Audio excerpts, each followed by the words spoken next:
بسم الله الرحمن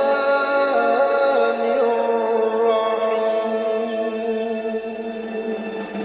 بسم الله الرحمن الرحيم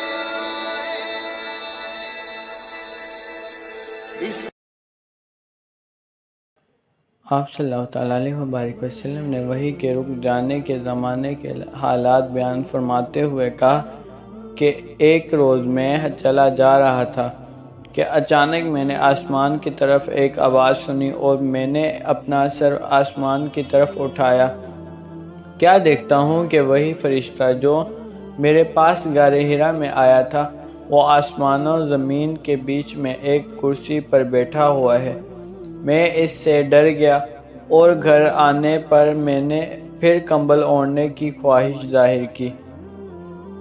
اس وقت اللہ پاک کی طرف سے یہ آیت نازل ہوئی ہے: اے لحاظ اوڑھنے اور کر لیٹنے والے، اٹھ کھڑا ہو اور لوگوں کو عذاب الہی سے ڈرا اور اپنے رب کی بڑائی بیان کر اور اپنے کپڑوں کو پاک صاف رکھ اور گندگی سے دور رہ۔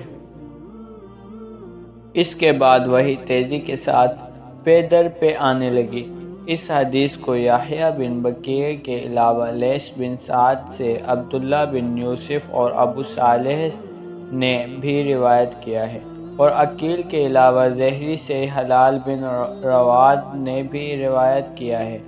یونس اور معمرہ نے اپنی روایت میں لفظ فواد کی جگہ بوادرہ نقل کیا۔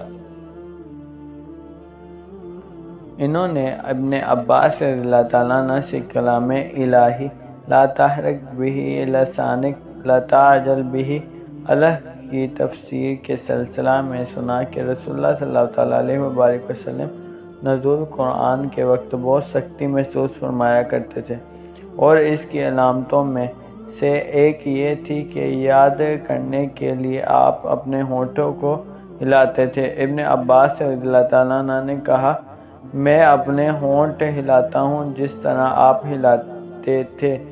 سعید کہتے ہیں، میں بھی اپنے ہونٹ ہلاتا ہوں جس طرح ابن عباس رضی اللہ تعالیٰ عنہ کو میں نے ہلاتے دیکھا۔ پھر انہوں نے اپنے ہونٹ ہلائے۔ ابن عباس رضی اللہ تعالیٰ عنہ نے کہا، پھر یہ آیت اتری کہ اے محمد صلی اللہ علیہ وآلہ وسلم، قرآن کو جلد جلد یاد کرنے کے لیے اپنی زبان نہ ہلاؤ، اس کا جمع کر دینا اور پڑھا دینا ہمارا ذمہ ہے۔ ابن عباس رضی اللہ تعالیٰ عنہ کہتے ہیں، یعنی قرآن آپ صلی اللہ تعالیٰ علیہ وسلم کے دل میں جما دینا اور پڑھا دینا ہمارے ذمہ ہے۔ پھر جب ہم پڑھ چکے تو اس پڑھے ہوئے کی ابتدا کرو۔ ابن عباس رضی اللہ تعالیٰ عنہ فرماتے ہیں، اس کا مطلب یہ ہے کہ آپ اس کو خاموشی کے ساتھ سنتے رہو۔ اس کے بعد مطلب سمجھا دینا ہمارے ذمہ ہے۔ پھر یقیناً یہ ہماری ذمہ داری ہے کہ آپ اس کو پڑھو، یعنی اس کو محفوظ کر سکو۔ چنانچہ اس کے بعد جب آپ کے پاس جبرائیل علیہ السلام وحی لے کر آتے تو آپ توجہ سے سنتے۔ جب وہ چلے جاتے تو رسول اللہ صلی اللہ تعالیٰ علیہ وبارک وسلم اس وحی کو اسی طرح پڑھتے جس طرح جبرائیل علیہ السلام نے اسے پڑھا تھا۔